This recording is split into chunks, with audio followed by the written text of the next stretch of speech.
Look, guys, power. Here's what I have to say. I enjoyed the fact that this episode did not have John Mock, Angela, the whole motley crew over at the agency. I appreciate that immensely, and I knew it. I knew it. Someone actually said who the person would die this week, and I said, oh God, I know it's going to be him. I know it and I knew Dre was going to be involved too. Anyway, let's jump into this. So this is my power review for season 4, episode 6, New Man, and we know that's to do with Ghost and possibly even Kanon. So the episode starts off with Ghost. He's having this nightmare of him. Well, I don't know if you really want to call it a nightmare. He's having this dream, and he's killing Charlie Murphy's character. The problem with that is that Charlie Murphy is, now that he's dead, that's another person that Ghost kind of has under his belt that he has to go and figure out, Lord, what's going to happen with that. Along with that, he takes a shower, nothing special about that, but I guess the makeup that they put on him was running, because I said, wait a minute, what's that? I thought it was blood. I'm like, there is no blood. I'm so used to blood in this episode, I was like, wait, is he bleeding? No, he's not. Tasha sent the kids away. Yaz, because I guess Jasmine's, short nickname that they give her is Yaz. She's with the mother, who we haven't seen in a couple of seasons. So I said, oh, okay. So we're just going to conveniently say the mom and Yaz are off and away, so that we don't have to make an excuse to actually bring them to that. Oh, okay. All right, Courtney. And then the other kids, they're at sleepovers. We know where Tariq really is, so we're not concerned about that. Ghost is like, oh, I wanted to see the kids. Tasha's looking at him like, yo, we need to actually have a real conversation before any of that happens. I get we need to go and pretend like we're still married and all that stuff to keep appearances for now, but that's it. Ghost wants to start over. And I looked at him like, dude, you want to start over with what? Because Tasha's looking at you like, the reason why that chick, Angela, decided to go and save you is because you were the one who she loved so much. And we know Angela was actually trying to do the right thing, but Tasha's looking at it like, there's still something there. There can be no you and I. You need to just go off and do your own thing. I'll still be here doing what I need to do. So then Ghost goes off to work. The nerve of him acting like, oh, I want to start over. I'm glad Tasha looked at him like, no. You need to talk to your kids. You need to go and just be there for the family. You need to go and bring in some money, collect the bag. That's all I need from you right now. Kanon, remember, Jukebox told him he needs to get Ghost. He needs to get the money. He needs to kill him afterwards. Here's what happens instead. Kanon goes to try and get Ghost at his place of business, which I'm thinking that's stupid, because even with all the paparazzi there, he was ready to go and get Ghost. I'm thinking, are you dumb? Are you dumb? Like, we know you are, but are you that dumb? He sees a rich white man coming into the club, which is Simon Stern, and then he backs off. And because of that, we see what happens next. He goes into Truth, because now Truth is reopened, and for a moment, he's just so happy. You can see that he's just like, oh. We actually see a smile. We see the world lift off of this man's shoulders, and he's just so happy. I said, wow, I'm actually happy for you, but I know something's about to happen in 5, 4, 3, 2. And then in comes Simon Stern walking through like, yeah, what's good? I said, no, we're not doing this. Now, remember, Ghost doesn't know this, but Simon Stern made a deal with Tasha. And I understand they need money, but Ghost made a point later on that irked me. I'm like, wait a minute, where was a certain amount of money going to? Like, it couldn't have all just been going to lawyer fees. I mean, we just got that check. Come on now. I know it was expensive, but it wasn't that expensive. There's something missing that she's not telling us, and I want to know what it is. But Simon Stern says, you know what? Your wife made a deal with me. And here's the thing, I don't want your club this time. I want you. I made my mistake from last time. I want you to come in and do real estate. And he was like, wow, wait, it's not the club? No. Oh, real estate? You still trash. We keep talking. Like, what do I have to actually do? Why do you want me to be the face and brand after me going out of jail and all of that? Hello, you're black. This is essentially what it's saying. You're black. You're obviously a minority. You beat the system. Lord. If I come in and use you, not only will you get the minorities to come in business-wise, I'll also get that nice check from the government saying, oh, because he's a minority trying to do business, I get a nice tax break. Oh, Simon Stern. So that's what he's there for. So then Ghost wants to go and, check on some things, make a call, and he has to take a call, actually. So Simon Stern said, oh, I'll make myself home. Oh, this man is trash. I still want to know how much. We still don't know how much money was it. Because remember, Tasha's supposed to get $2 million from the Milan check. So I'm trying to figure out how much did Ghost, how much did Tasha spend in that time frame? How much did she ask for? Was it something absolutely ridiculous? Tony calls Ghost and says, wait a minute, you've been out for a moment now. Why haven't you talked to my son? Talk to Tommy. Well, I just need some time. You need time? You need time? No, here's what you need. You need to go and get that phone to Tommy or else your butt's grass. That's what's going to happen. So then I said, okay, all right, I'll make it happen. Kanon is still outside. He's still trying to wait and get Ghost because right now, Jukebox is like, yo, where's Ghost? Where's this dude's father? I know he's out. I need to go and get that. We need to go and get that money. You better not go mess this up. You better not go and get soft on me. You better not go and act fugazi on me. You got it? Or else this boy, I'm going to light him up. Then we see where Tariq is.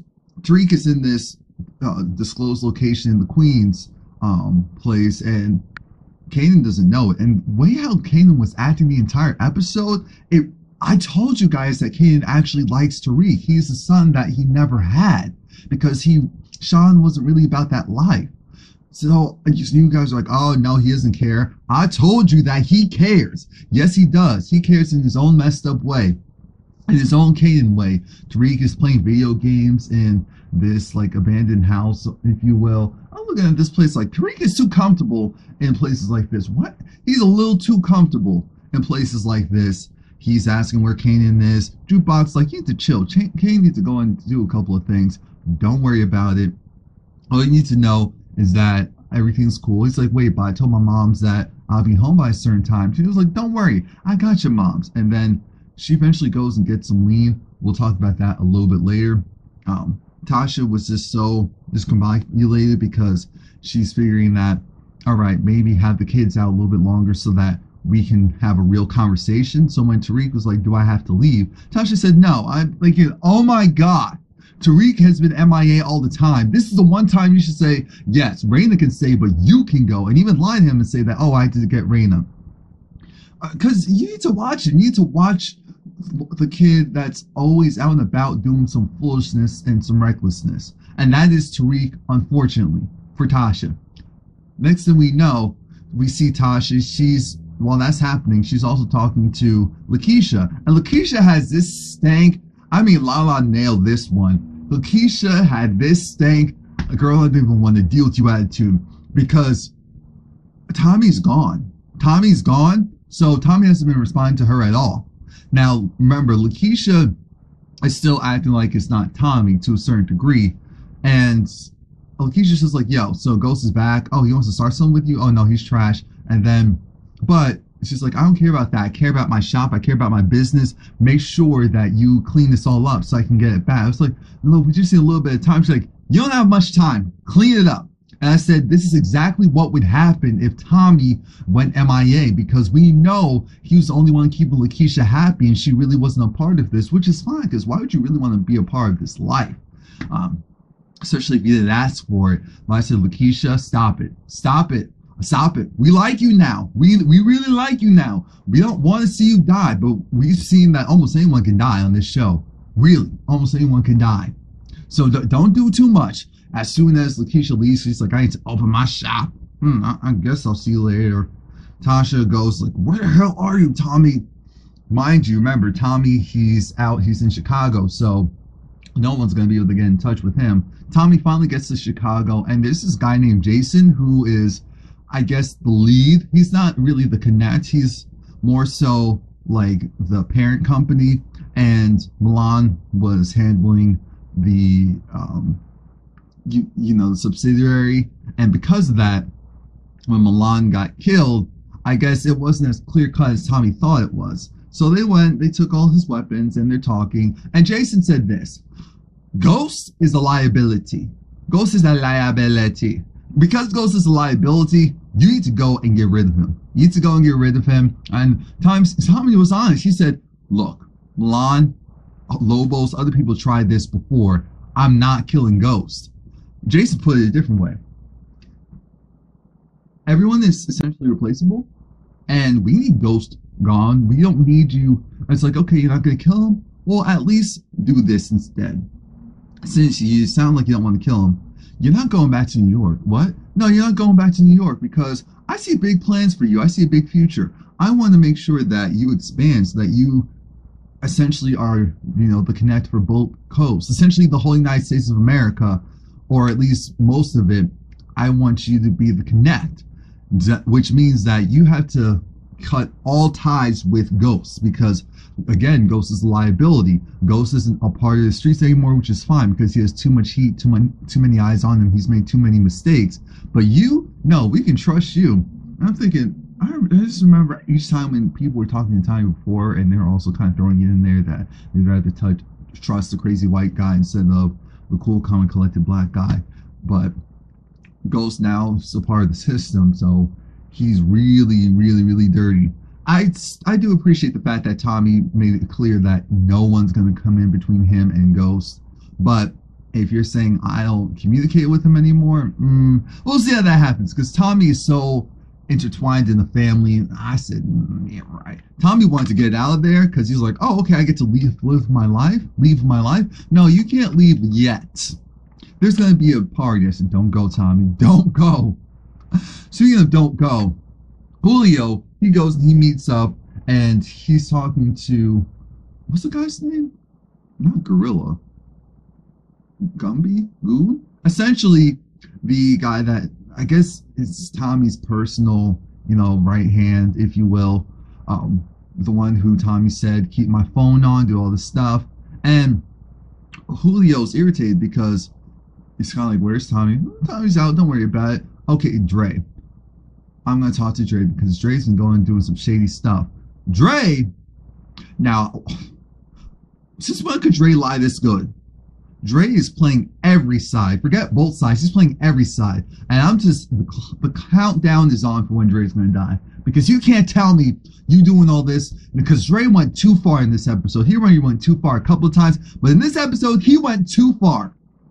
You have Julio, who's trying to figure out, yo, what's good, what's going on? I saw you talking to Kanon. What's up? Remember, Tommy, everyone told us to stay clear of that dude. I'm thinking, oh my God. You guys really didn't tell Julio, of all people, that Kanon's not supposed to, like, you tried to kill Kanon because you just told him to stay away from it? And once he said that, I confirmed the fact. I said, oh, so Julio's going to die. I already know. Dre goes and flips and says, you know what? Kanon was trying to go and, rile up the other side, Cristobal and all of them. And I was trying to go and just get information, trying to stop that from happening. And I do know that Cristobal invited me to this meeting where, things are supposed to pop off and everything's supposed to take a turn. So if you want to go, you can go. I'll send you the deeds so that we can go and handle all this. And he's like, oh, really? So Dre's playing the angle of, dude, I'm pretending because I'm letting Kanon say whatever he wants to say because he wants back in. I'm letting Cristobal say whatever he wants to say because he wants more control. And he was spraying the information around that he got more stuff than the others. And you want me to go and just, make myself look bad? I'm not doing anything bad. I'm not doing anything wrong. Don't go and run to Ghost and run to Tommy, because there's a couple of people who didn't know that Ghost is out of jail yet. And I'm thinking, how really important people like Tommy, for example, not know that Ghost is out of jail? When Tommy was talking to Jason, he didn't know that Ghost is out of jail. I think Julio as well. I'm thinking, what is going on here? Next thing we know, we see this scene between Jukebox and Tariq, and it made me nervous because Jukebox gave Tariq lean because he was trying to knock him out. It had more cough medicine than anything else. And then she was trying to get him to go to sleep faster. he asked her how she got her nickname, and I'm thinking, why does this feel like Jukebox is going to be around for much longer? I just got that weird vibe, like her character had an expiration date, and so then she was just like, because I could match any singer on the radio, whatever song came on, I was able to match it, and that was really good. And I'm thinking, Lord, are we going to get into a spin-off of Jukebox One, the music career, and that's why she got into the drug stuff to try and fuel that? But no, that's not what happens, because my mind goes flying. I hated this scene because I felt bad. It was like, even though Tariq gets on my nerves, I don't want to see a kid being taken advantage of, especially a kid being drugged. There's just something really messed up with that. And she was asking him, so what songs did your mom, used to sing to you? Essentially to calm down, make him go to sleep. And he said Midnight Train to Georgia by Gladys Knight. And so then she was like, oh, okay, I know that one. And then there was another one as well. What was it? Eye on the Sparrow? Yep. Yeah. And she sang that slowly. Tariq, he dipped. And then he was out. And I was pissed. I said, we're not doing this. We are not doing this. When Ghost gets home, because we're not calling him James anymore. James is gone. Ghost is back. When Ghost gets home, he's trying to talk to Tasha. Tasha's like, oh, well, the kids are still out. Get some food over there. He was like, no. We need to actually talk. You talked to Simon Stern. Not only did you talk to Simon Stern, you had the audacity, the unmitigated gall to go and make a deal behind my back. She said, we were broke, we needed money. And then Ghost said what I said. Well, aside from not consulting me, since you were so, upset that I didn't do the same for you, it doesn't make sense to me how you did this deal and you got money from the Patar check and I couldn't use that myself. So like, what's really going on? She got quiet. She was like, some other things happened. And I'm trying to remember, like, did she float Keisha some money? Was it because of the schools? Was it because other things that were supposed to be paid for weren't paid for? I don't know. But then Ghost lets her know about what the deal actually is. She says that that's a great idea. I mean, you can get out of anything. And I'm just looking at this like, oh, it's true. So the real estate deal could be great for branding and marketing. You can spin this, baby. You got it. That's how Tasha was telling Ghost, because it's almost like she's trying to pimp out Ghost, and I'm here for it. I'm fine with it. I said it's about time. That's how the show kind of started, where he wanted to get out of the drug game. She was like, no, we need to keep going. With this, it's actually positive, and she's telling them, you can get out of this. We need assistance. I'm sure you'll figure out a way to make this your advantage. And he was just like, so this is how our relationship is, huh? Yeah, this is how our relationship is. But speaking of relationships, you need to go and talk to your son Tariq, because Tariq's been wilding and he's been off the rails. You need to get him in check quick. But it was weird. For a moment, I was almost happy to see Ghost and Tasha on the same page, on the same accord, even though I knew that it's not going to... Well, it would last, but not for the right reasons. Dre is having a meeting with Cristobal and the Toledos because, remember, Julio is an ex-Toledo 718, and he got bought out. His lifetime contract got bought out by Ghost. Because it got bought out by Ghost almost owned him. I said, what the hell? Is this like some indentured servitude by the street code? I guess so. And they have Dre talking, and Dre makes a deal. It's like, you know what? Ghost is out of the game, which means the contract that you made with him as Ghost, the boogeyman, that'll protect Julio as long as he is who he is, that's null and void. So you can go and kill him. I'll go and set it up for you. You'll have all the opportunity. Just make sure that he's dead. And I said, oh my God, Julio's going to die. I said, no, Julio's not going to be able to get out of this. Julio is going to die. He's going to die. I just knew it. There was just something about it. So then Tommy, he's still in Chicago. He's having a meeting with these guys, and they're just joking with him. They make some cannibalism jokes. And Tommy's just like, Milan is cool for Cocoa Puffs. That guy was gross. He ate people. Is that, no offense, was that a Serbian thing? Or is that just a Milan thing? It's just like, yeah, Milan was a little special. He was a little special, but that's why we're glad to have you. You're fun. You're creative. Tommy is shocked that, again, they didn't want to just kill him, rip his throat out for killing Milan because they know that he made them a lot of money over time. And in my mind, I'm thinking, yo, this is a setup. They took out some special alcohol for Tommy. Nope. That's probably the stuff that they drink when they're little kids, so they're immune to it. They gave it to Tommy, and so after the dinner was over, Tommy, he's walking, he's kind of stumbling. He's like, I feel funny. I said, oh God, not again. The trunk opens from the car, and they throw Tommy in there because they knocked Tommy out. They pistol whip him in the head. So now Tommy's knocked out. I'm thinking, Tommy does a lot of drugs. This stuff should go through his system relatively quickly. Julio's at the scene. I can't. Julio was at the destination that Dre told him to go to, and that's when he saw his buddy old pals. He was like, oh, Dre did this, didn't he? He said, Dre didn't have to do nothing. Your contract that you had with us, it's blood for blood. You either spill blood or it's your own blood. You had someone else go and cheat and buy your way out. Here's how this works. He's out of the game, which means you're no longer protected. So then it's just like, and I felt bad because I'm like, I feel like Julio really isn't about this life. So then it's 3-on-1. Julio had this look of, oh, so that's all you brought? I said, wait a minute, are you about to get a Banff? Are we about to have a Banff moment? Julio starts fighting. He starts fighting. He's able to take one down, use a knife to take one down. He takes this large metal pipe and he starts hitting the other two. Then one goes, slashes his, not calf, but his Achilles tendon. And then it was pretty much over from there. He kept swinging. He was able to knock out the other one. But then the main one who he was talking to and arguing with, he took a knife. He had Julio down. I said, oh God, no. No. But then I was like, oh, he's going to cut. He's going to cut him straight across. No. He cut off the 708 tattoo because he was like, you're not one of us anymore. And I said, oh, okay, maybe he's gonna let him live. Maybe they have some past history. Maybe he's gonna let him live. I'm like, no, this is streets. So then he went and stabbed Julio in the chest.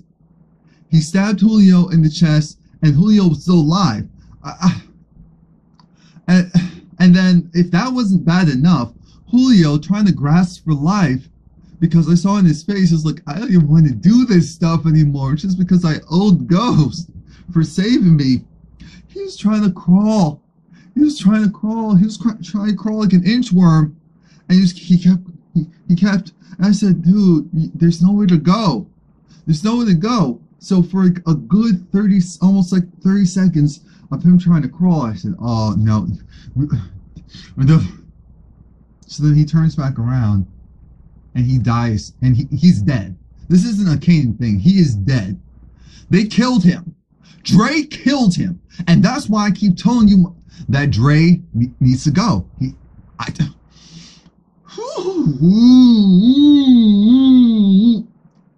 So we're going to keep Dre for now and kill off Julio. I know it's the code of the streets, but this one's going to hit Ghost. Trust me, Dre. If you thought you had a shot at all, it is gone. It is so gone. When they figure out that Julio was killed. I know you're going to go and try to lie, but the truth will come out eventually. Dang, I'm really upset. Oof. And then, if that wasn't bad enough, I said, oh God, if we can't do, no, what the heck, do we only have like one more season left? Because if Tommy goes, they take Tommy out of the trunk because Tommy wakes up, like I said before they got there, but they were already where they needed to be. And Petar was there. There was a grave there. I said, oh Lord, they're going to kill Tommy using, I know Tommy doesn't die, but they're going to use the same method he uses on other people? This should be actually a little interesting. Let me watch. Now, essentially, Petar was trying to tell them and convince them that no, I had no idea that they were trying to kill Milan. I was informed that it was some rival, gang that went and killed Milan, that it wasn't us. That Tommy wasn't involved. Tommy is saying, look, I know Tommy doesn't actually really lie that much if you think about it. He's pretty, or maybe his face conveys the truth. Maybe I should say that. So Tommy was just saying, look, I didn't do it. I didn't do it in the sense where, yes, I killed Milan with Ghost, but I thought I had the approval from upper management. Pitar told me that it was cool. I made the deal with him. I thought he cleared it. Pitar is looking at him like, no, he's a liar. He's a liar. Don't trust him. Next thing we know, we see, because Jason's like, I really wanted to work with you. I really do like your personality. He brings out, what's her name? Tatiana? Or Tatiana? And I'm trying to remember who Tatiana is. Was Tatiana the woman that was there kind of snooping around Truth before when Milan was still alive, or like what the situation was? Because Tatiana told Jason who the real liar is, and so then they shot Pitar. They shot Pitar, and he fell right in that grave. I said, oh my God, Pitar, you're so stupid. You didn't realize where you're positioned. They already knew. They just needed the confirmation. That's all they needed. So then they said, you know what, Tommy? This is going to be the start of a beautiful friendship. Again, you don't need to be working in New York anymore. Go and find some new accommodations. Tommy said, that's great and all, but you need to walk in front of me from now on because this is the second time you got to jump from me. I'm not stupid. It's like, I like it. This is the scene that changes that direction of the episode. Kanon goes and ambushes Ghost. And when I say ambush, Ghost is at his car, and then he's kind of being held up. And Ghost just has this look of, who the heck is doing this? He looks just like, Kanon? You still alive? I was like, yeah, I'm still alive. I'm still alive because at the end of the day, you couldn't kill me. You tried. You betrayed me multiple times, but you couldn't kill me. You couldn't kill the old boogeyman. Oh, boy. Well, what I can say is, we have your son. We have Tariq. We got your baby. So you better get in this car. You better get in this car. You better go and get me some money. You better do this all now. We can talk a little bit later, but you need to go and make sure you secure the bag. Now, while all of that's happening, Ghost is driving, and then he sees some police, and I'm looking at him like, Ghost, don't do it. Don't do it. Don't do it. While Ghost is driving, he saw police. So did Kanon. Kanon said, you want to be stupid? You want to act stupid today? You can do that if you want to. Not on my time. So then Ghost didn't do anything. Ghost is just over because he's just like, how is this happening? How is it? Who has him? It's like, look, don't worry about it. No, this just makes sense. Like, why do you just leave my son out of this? No, don't worry about it. I got someone betrayed you. That's how I got, the jump on you. Who would have done that? Tommy? I'm thinking Ghost. Really? You must not know all the things that Tommy's done for you. Kanon said, no, don't be stupid. A girl who likes girls, someone that we knew, someone rough. Jukebox. Clearly, Jukebox is the real boogie woman of the streets because Ghost had a look of, oh Lord Jesus, I almost wish it was you that was holding my son captive. Dang. Tommy, he saw this sign for Cleveland when he was driving from Chicago, and I'm thinking, okay, I know that has to do with Holly because when Tommy thought he was about to die, he saw Holly. He went to his comfort place and he saw Holly. So that triggered something in him. He went to Cleveland because there was this guy who was doing an open house. And then the guy who was doing the open house turned out to be Holly's uncle who molested her from age 9 and upward for years. I said, oh my God. No wonder Holly was so messed up. It finally makes sense. So when she found a man that she felt like she can trust and wanted to protect, she was going to do it at all costs. And she also had a weird sense of family. So that's why she was like, screw Ghost and screw the rest of them. I finally understand it now. Tommy took that baseball bat and killed her uncle because her uncle was saying, oh, she wanted it. She wanted it, so he gave it to her. I would have never taken that role. I said, no, I can't. I can't be seen saying something like that. I don't care if it's acting. That's nasty. I don't care if it's acting. That's nasty. That's disgusting. That's inhuman.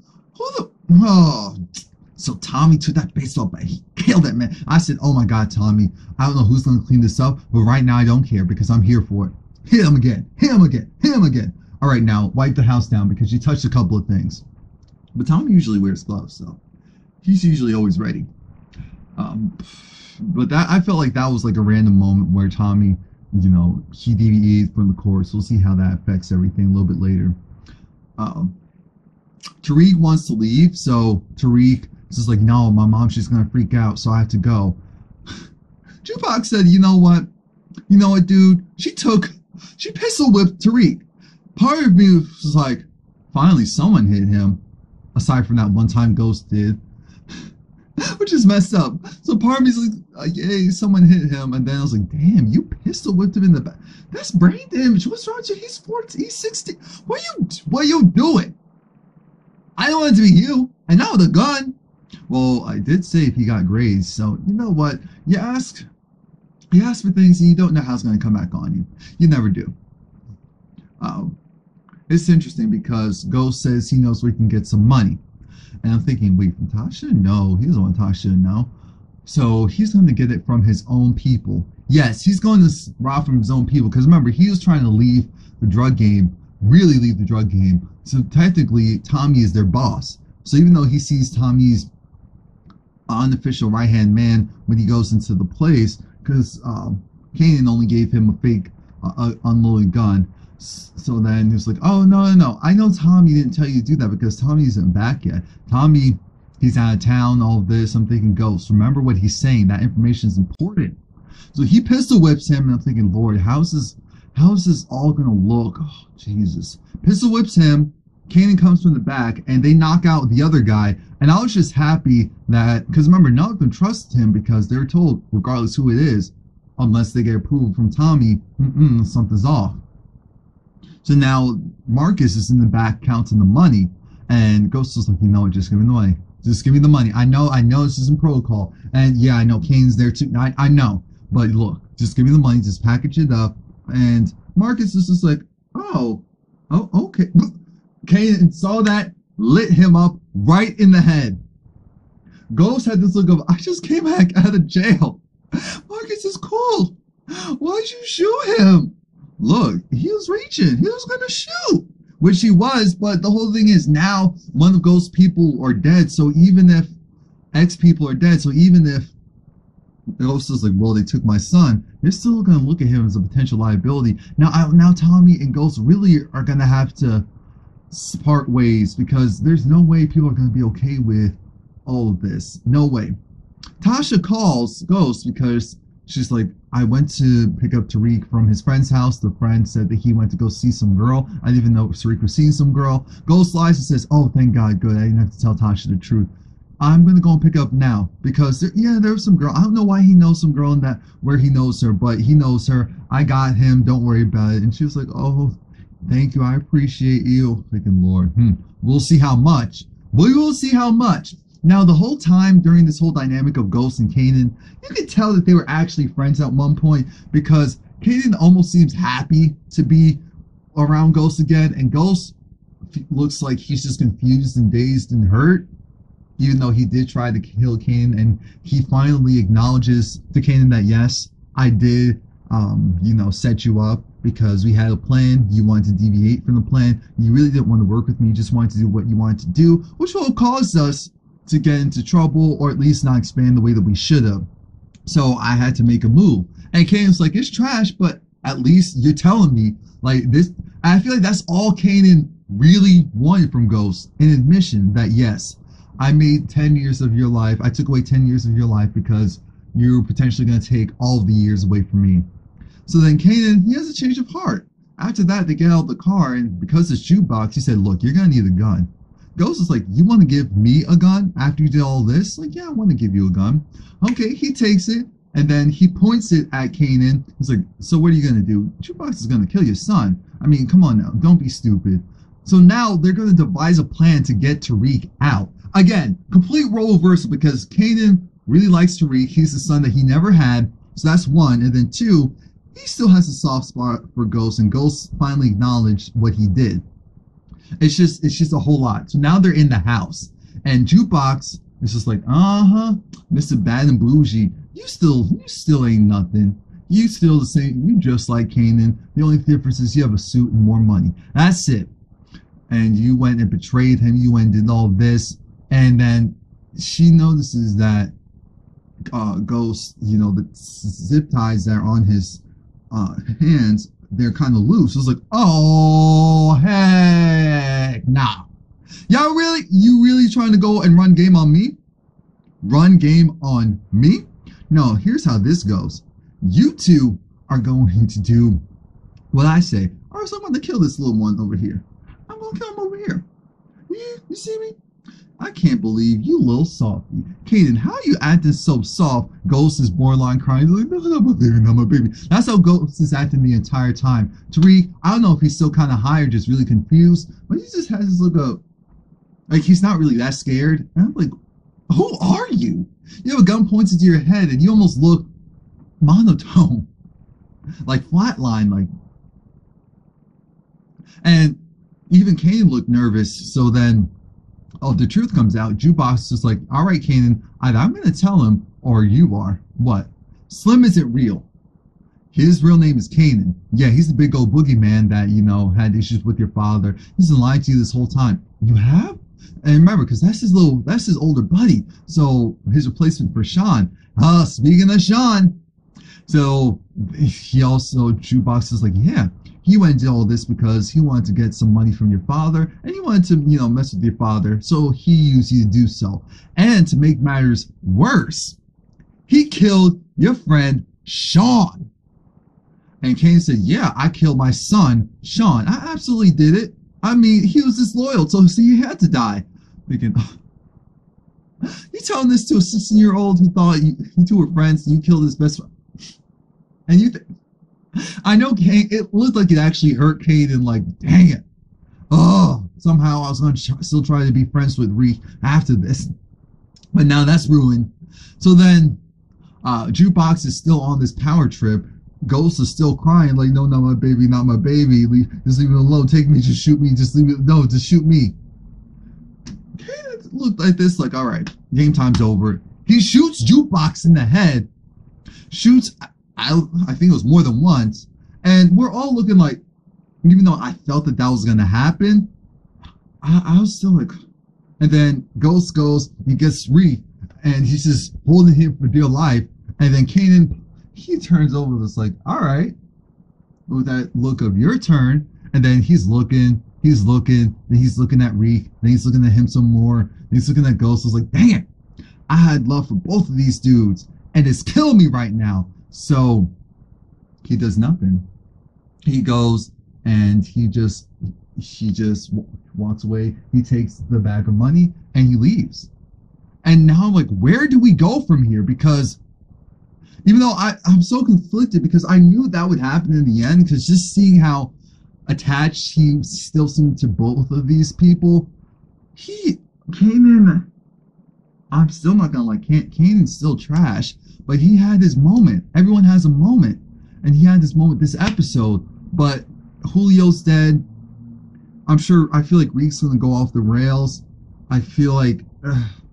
what happens with Ghost when he finds out Julio's dead? When Tommy can't really have interactions with him anymore? How are the dynamics going to change? What's going to happen with Keisha if she doesn't get her shot back soon? There's just so much up in the air. And it's still only episode 6. Oh, Jesus. All right. Please like, comment, subscribe.